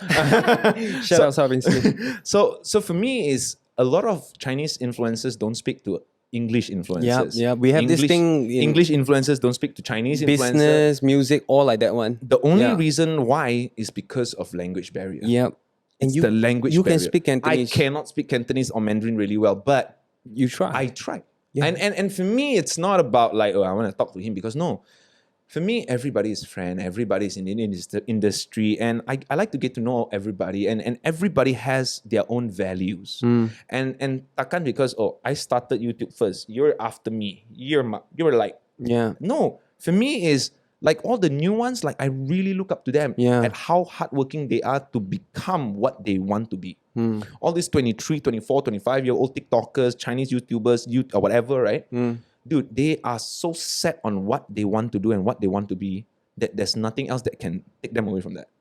Like they keep telling me, like 24 years old, oh, I'm very old already. My life is gonna my YouTube career will end very soon. So I have to do everything I can. Look at that, I was like, bitch, I'm old. You are young as hell. Look at Gary Vee, he's still doing it. Come on. Exactly. So I told them, I always tell all these friends of mine that do all this kind of thing, I'm like, y'all need to chill out. Yeah. If there's one thing that I can teach anyone or share with anyone is that I understand that we are now in this world where everyone's competing with each other Yeah. to see how much you can earn, what's your best investment, and all this peer pressure bullshit that we've been Comparing getting. is a thief of joy. Right.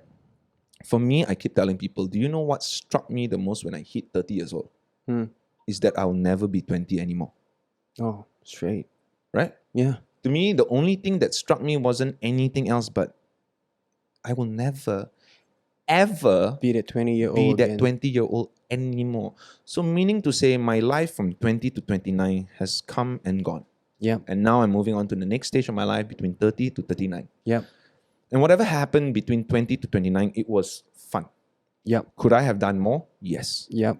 Am I happy with what I've done? Absolutely. Absolutely. So what I'm trying to tell all these younger ones is that once this is over, you will reflect back to your life and you will ask yourself, did I do what I wanted to do when I was in my 20s? Yep. Because if you say you did not, you cannot redo it anymore because Yeah. it is gone. and you live with regret, and it's a very Yes. horrible thing to do. So if you're constantly just focused about being more famous, getting more followers, more subscribers, and this and that and this and that, eventually when you hit 30, you will have one regret, which is my whole entire 20s, I was just working.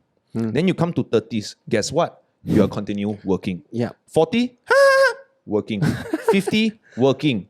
Yeah. 60, maybe retire, but probably still working. You're going to be working for the rest of your life. Why are you rushing to work? Right? Have some fun. Not just have some fun. Take this time to have fun at the same time figuring out what you are and who you are as a Yeah. person. Yeah. That's why I always tell people, I say one of the things that helped me through my hardship is knowing who I am. Yeah. So what I did was I dated myself. This is one thing that I advise a lot of people. A lot of people, you know what the person you love. You know what to buy them. This is their favorite Straight. ring. This is their favorite that. This is their favorite that. But have you ever asked yourself, like, Dennis, today what movie you want to watch? Oh, I want to fucking watch this show. Straight go there, watch yourself. What you want to eat? I want to eat popcorn. Buy popcorn, eat yourself. Yeah. Then Dennis will say thank you to Dennis because you treated Dennis well. My man. A lot of people never date themselves. So then how can you know yourself better than anyone else? Yeah. You only know the person that you bring out to date. Yeah. But you've never asked yourself what you want. Yeah. Like right now, if you ask me, if me and my wife is here, what do I want to eat? I'll say whatever you want to eat lah. Because my opinion is like, I eat anything. Yeah. Right? I Yeah. really eat anything. But Yeah. if you ask me, okay, Dennis, today you're dating yourself, what you want to eat? I probably want to eat that sashimi that I've been waiting for so long. Because you take some time to think for yourself. yeah, because you want to ask yourself, okay, what do I really want to eat today? Then you think, oh, today I want to eat this. It's good to it's good to treat myself well now. So you go and treat yourself. Yeah. Then you walk in, I want to buy this shoe. Oh, go buy. Yeah. You know, for me, I've never splurged. I don't buy things Yeah. like. Let me give you guys I'll an back example. that up. Let me give you guys an example of how I go shopping. I will walk into Topshop. I will take down this shirt and this suit and everything that I look. Now I look at all the pricing and it's about like 600, 700, 800. I will hang it back and then walk out the shop. It's new arrival, right? Then I'll tell myself, don't worry, 1 month, 2 months later, they'll have sales. Then after that, second week, we always go Sunway Pyramid. Yeah, So I go back to Sunway Pyramid and look at the shirt again. Wow, so nice. If only I was rich, I would buy this already, but I'm not rich. 1,000 ringgit, not worth to buy a suit. Okay, don't buy. I'll walk out again. Then you walk in, then they will have a whole entire row. Sale item, 50%. Yeah, I You do take that in out, Top right? Man. Then you'll be like, oh, damn, I can afford this now. It's like 400 ringgit only. You go and try it. Then I tell myself, you walk in so many times already. You did not need this. Why you need it Yeah, now? you didn't have it anyway. Then You I could walk- live without Yeah. it. What? Then I walk out, but no need to buy. My man, just I to didn't- I get didn't that, expand. just to get the craving out of the way. Yeah. To get that craving out of the You way. I must say you are mentally so strong and physically obviously very strong as well. Like, wow, dude, you are really a role model, bro. No, man, I wouldn't say I'm a role model. Obviously, if there's any role model, I mean, I feel like you should go and meet a person who works hard and enjoy their money. Like I would Yeah, say, okay, I would say that's true. I'm quite the sadist. And to share with you guys, this is another crazy thing, and I'm super proud of it. This is even more legendary in my opinion. Okay. The first time I was in US, I stayed there for 3 months myself. 3 months. I spent 8,000 ringgit. Including etiquette or not? Including etiquette lah, stay lah, food lah, dance classes lah. I even traveled to San Diego, San Francisco. I flew across to New York, New Jersey, and Philadelphia. That was what I did for the 3 months that time when I was Ever there. thought of being an accountant or not, you? Huh? Ever- I'm very bad with all this calculation and all, but I only know if I only got 8,000 ringgit, Yeah. I will know how to freaking save. I didn't take bus, I walk. Because if you take bus from one place to the other place, it will be 150. If I don't take bus for 2 trips, it's $3. Subway 6-inch is $3. If you buy a foot long, it's $5. If I don't take a bus for 1 day, I can buy a foot long, cut into 2. I can eat one for breakfast, one for lunch, one for dinner. Just wake up in time so that you can skip breakfast. Well, okay, this is a slightly off question, but how do you keep your body though like Back that? then, I didn't have a body. Oh, that's true. That was before I Yeah, started working yeah. out. Okay. Then 2012, after that, I came back and I was like, you know what? All the dancers in US, they were so jacked up, even though they don't work out. And I, from Asia, looked like one skinny, scrawny kid. Yeah. And I thought I was big. That was like funny.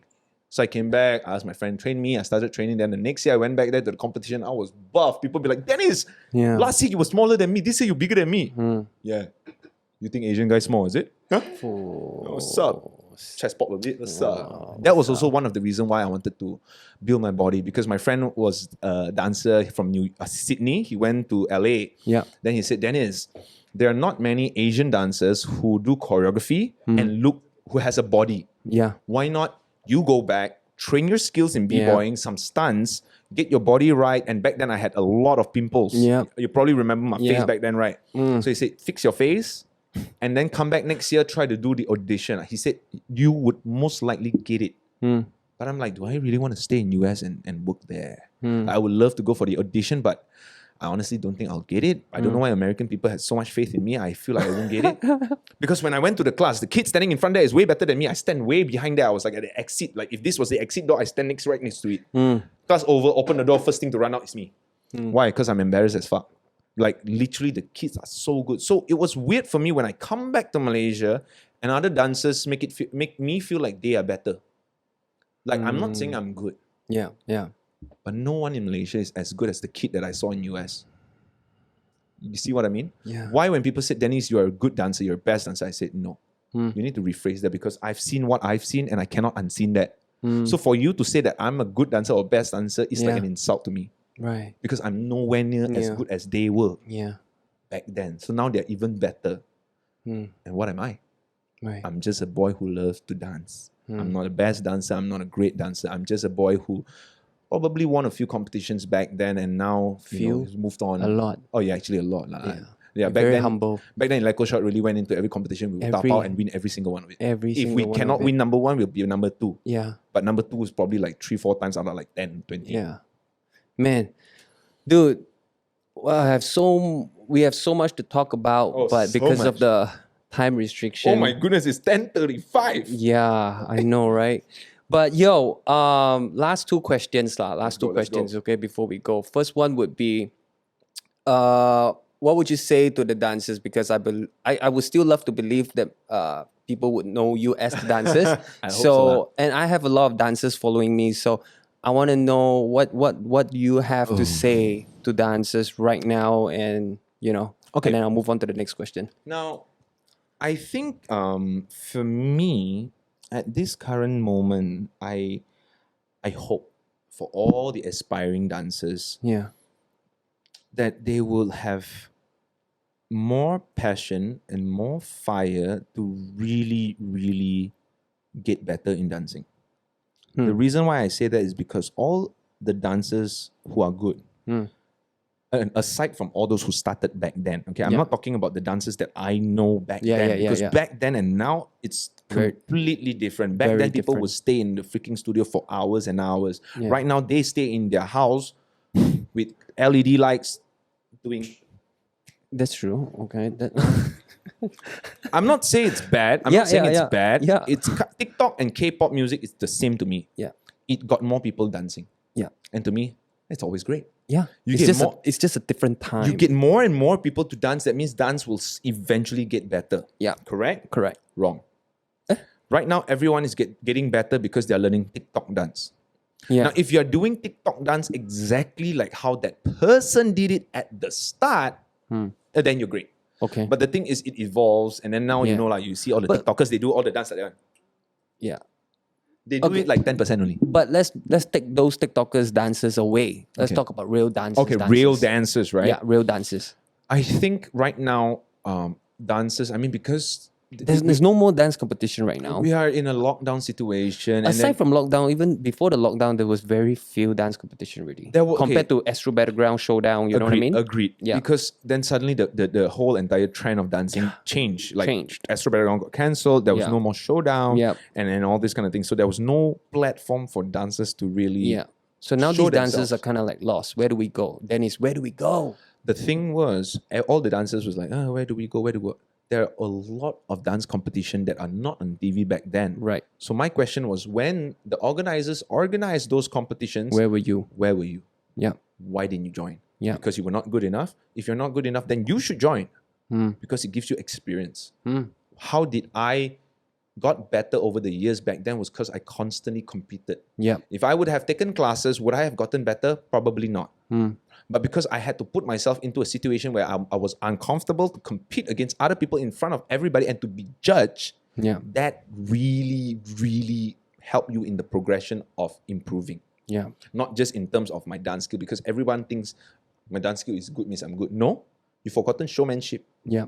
eye contact, Yeah. body anatomy, your body positioning and everything. Yeah. You've forgotten all that. You only remember your dance skill, but you've forgotten at the end of the day, when you're on stage performing for the audience, you are entertaining them. Yeah. Now, if you go on stage and you don't entertain your audience, what happened to you? Like every other comedian on stage or any other MCs on stage, if you don't entertain your audience, you're basically not doing your job, Right. right?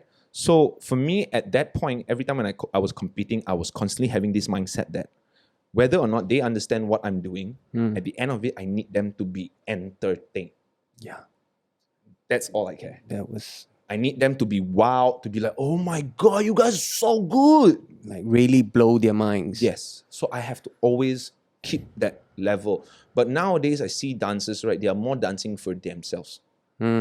They are doing it for like videos, Yeah. and which is where I was starting at. Which Yeah. I started from videos and all that. But Yeah. before all those videos, I had a history of dancing Yeah. alone in Yeah. the park with Yeah. friends, cypher, and all this kind of thing, Yeah. research and all this kind of stuff.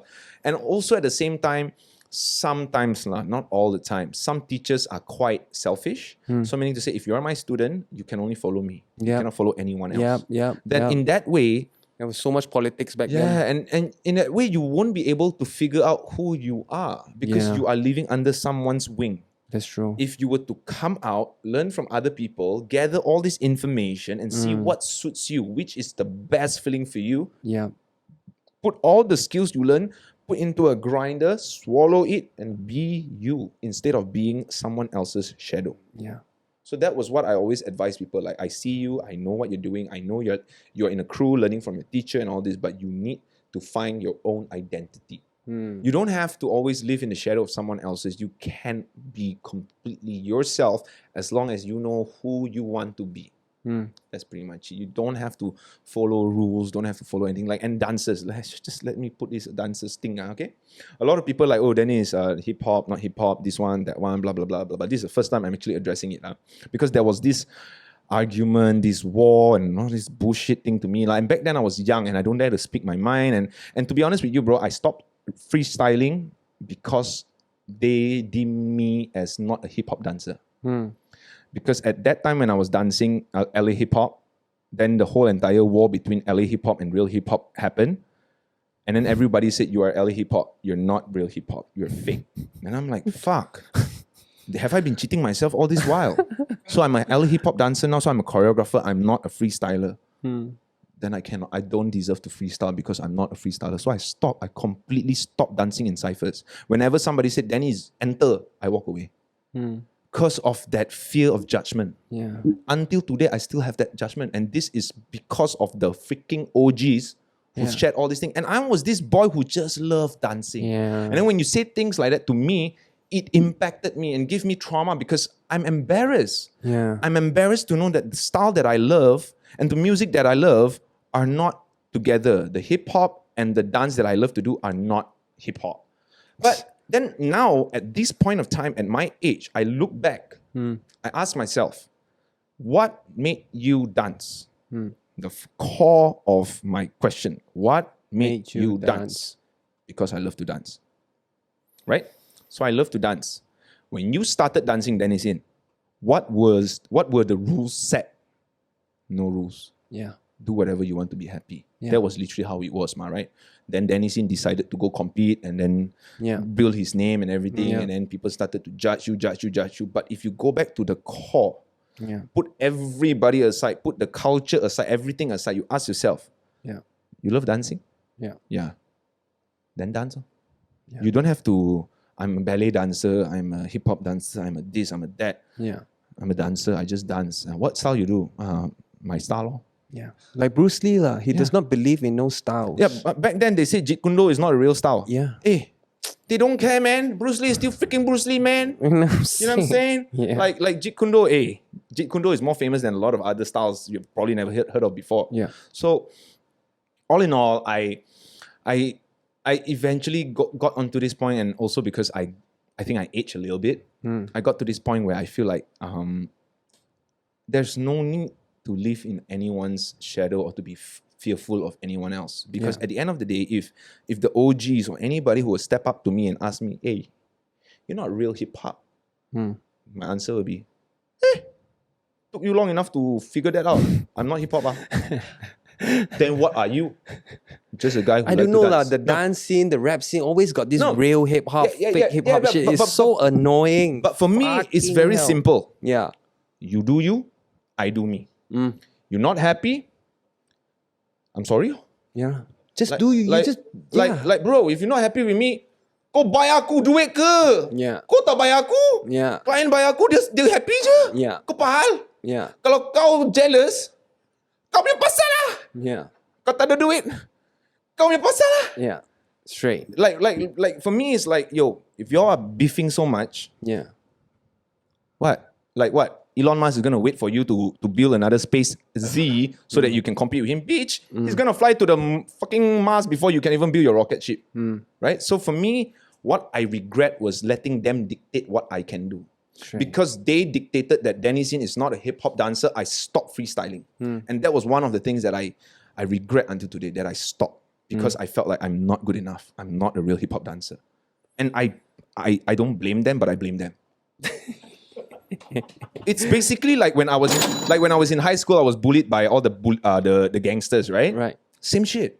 Yeah. You put me in this fear where if I were to come out and freestyle, people is judging me. Yeah. I just constantly have this mindset, and because I'm Denisin, the electro shot, so you think Canon dancer. So everybody be like, Denisin, he's not hip hop. Why is he doing hip hop?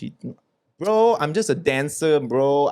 Back then I was in So You Think Can Dance. I did Paso Doble, I did jive, I did salsa, I did samba, I did this and did that. Yeah, you probably said I'm not a hip hop dancer. Yeah, probably I'm not a hip hop dancer, but I'm just a dancer who likes to listen to hip hop songs. Okay, Dennis Yin, last question. If there's one person you want to prove wrong, who would it be? Wow. Anybody. It can Okay, be I wouldn't there was a say- lot already, but yeah. I wouldn't say one person. I would say I want to prove all my haters wrong. Fair? Remember your cap haters with the middle finger downwards? Oh, that was money, bro. Bro, that was my favorite cap because why? That literally Yeah. speaks volume to me. Yeah. Who am I proving wrong? I'm not really proving wrong to anyone. Yeah. But I just want to prove to people who look down on me, people who wants the worst for me, to tell them, They yo, were clowning on you. yeah, whatever, like saying Poyo and all this, like Clowning on the clown, man. Like- Shit, you can't clown the clown. at the end of the day, I will look at them and say, like, y'all hate on me so much, or y'all give me so much of this trauma and all this shit and all that, right? But let's be honest, I don't know what the fuck y'all doing right now. And I don't give a shit. Because Pow! y'all can hate me all you want. Yeah. But I'm the motherfucker that's on TV, on fucking radio, Let's on fucking go. YouTube, on fucking social media. So to be honest, I like what I'm doing because I'm always appearing on social media in front of all the haters' face. Yeah. And they're probably gonna hate it. Yeah. But bro, it's in your face, bro, because all the hate that y'all give to Straight. me, Straight. and I'm doing this because Yeah. I want to irk the fuck out of you guys. Straight. Because you have given me so much shit growing up Yeah. that right now I want to give this shit to you also. Straight. And who you are, I honestly don't know. You take that But- feel and you. But I know for a fact because psychologically, if you hated me when I was young, or you looked down on me when I was young, you were always the alpha. And right now, this guy Dennis Yin is a little bit more known, and probably your kids, your wife, your friends, your family, they say, "Hey, Dennis Yin, your schoolmate, right?" You probably hate the name Dennis Yin because now that Dennis Yin is someone and you're not. Good for you for calling me Poyo back then. My man. Yo! Dennis Yin, I want to represent all the creative in the world to thank you for being you. And thank you for coming up and sharing. Man, we can go on for hours. We've Oh, done this man. before also. Actually, off camera, we've done hours before. Off Until camera, today, bro. you still got so many stories to share. Oh my God. Oh, Thank we- you so much for coming. Ladies and you. gentlemen, Dennis Yin! Thanks for having me. Shout out Cap City. Boom, boom, boom, boom. Can you please do the outro for me also, the subscribe thing? All right, thank you guys so much for. With that camera. Yeah. Thank you guys so much for watching this podcast together with me and Nigel Sparks. And if you like what you're seeing, be sure to comment down below and subscribe or like his page. Because if you don't, we're still going to continue talking. We're still going to continue doing all this. And if you do like it, it'll be great. If you don't like it, it'll be great that you like it. Just change your perspective on certain things. Then things will be great, really. Always look on the brighter side of life. So remember, thumbs up, like this. Nigel Sparks, Dennis Yin, the Cap City. We out. Amen. Thank you so much, brother.